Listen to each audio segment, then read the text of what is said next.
praise and glory be to Yahweh Shem Yahushua, Wahara Kakadash. To bow to the elder apostles of Great Millstone, especially the elders of me and my own camper with teaching and guiding me personally. And Shalom more Barakatham to all the brothers I labor with in true faith and in sincerity. Shalom to the elect and hopeful elect out there, Lord willing, this can be edifying and exhorting. And this could be, titled something along the lines of humble. Being humble gets you rewarded, but being prideful gets you destroyed. So the first scripture that comes to mind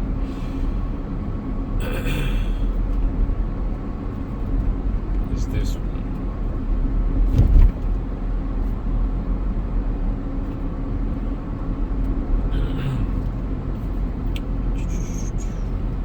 Psalms 37.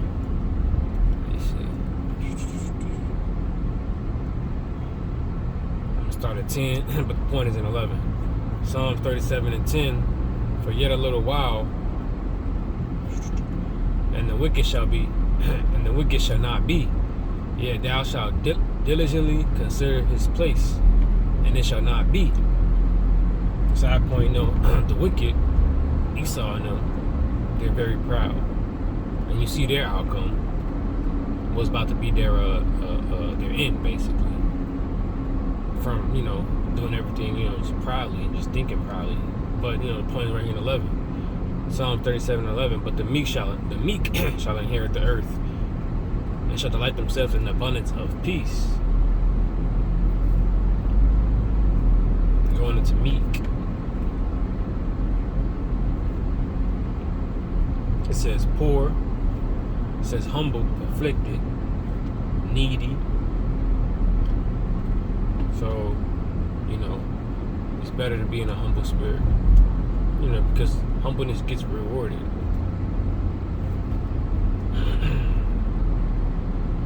Let me get something for pride now.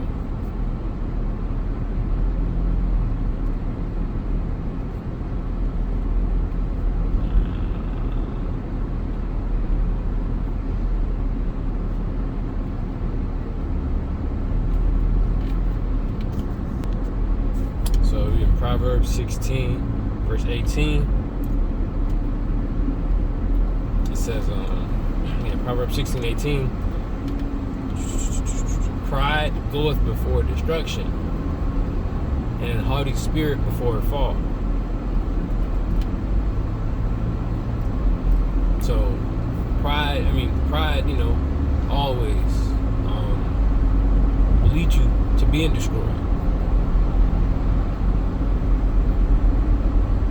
In verse 19, better is it to be of an humble spirit with the lowly than to divide the spoil with the proud. Again, better is it to be of an humble spirit with the lowly than to divide the spoil with the proud. And this reminds me of house of mourning versus the house of feasting.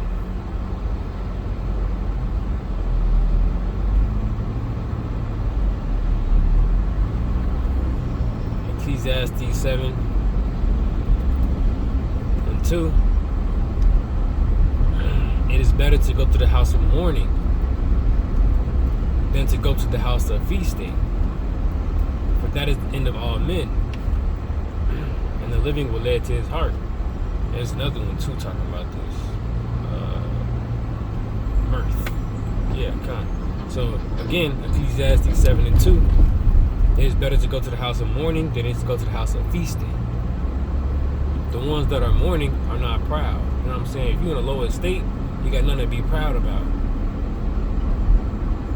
If you're homeless, don't have anything, struggling to pay your bills, you ain't got shit, you're just mourning, you're not happy, then you're really not a proud person. 9 out of 10, you're not proud. Unless you're Esau. Because I've seen Esau in a very low estate, but still proud. Sorrow is better than laughter.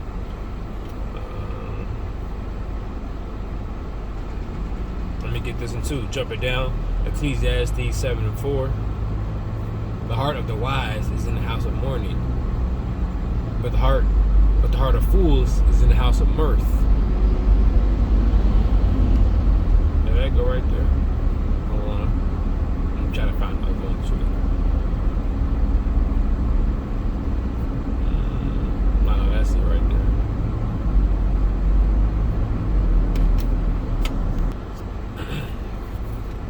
Now I'm gonna go to this scripture, Proverbs 18. Dang, I just lost it. Proverbs 18 and 12. Just give me a second. Proverbs 18 and 12 says, before destruction, the heart of man is haughty. That's what I'm pointing to. Haughty, going into, let me go into it. It says arrogant. Well, yeah, going into that word, is arrogant. Proud and arrogant. Get you destroyed, no matter what. And then going continue on the verse, before destruction the heart of man is haughty, and before honor is humility. So that's the before and after. Before you're haughty, you're proud, then your after is going to be bad. But if your before is meek, humble, then honor comes after that.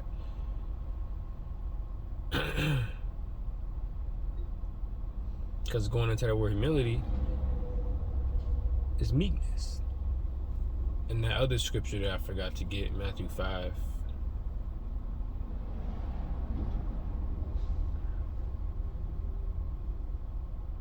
I'm gonna start at 3. Matthew 5 and 3. Blessed are the poor in spirit, for theirs is the kingdom of heaven. Blessed are they that mourn, for they shall be comforted. Blessed are the meek, for they shall inherit the earth. It's right on, it's clear right there. I mean, dang, I forgot this one. Let me see. Here's an example.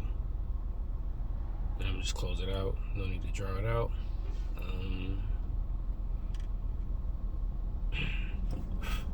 gonna close out here. Ezekiel 9 and 4. And the Lord said unto him, go through the midst of the city, through the midst of Jerusalem, and set a mark upon the foreheads of the men that sigh and cry, for all abominations done in the midst thereof.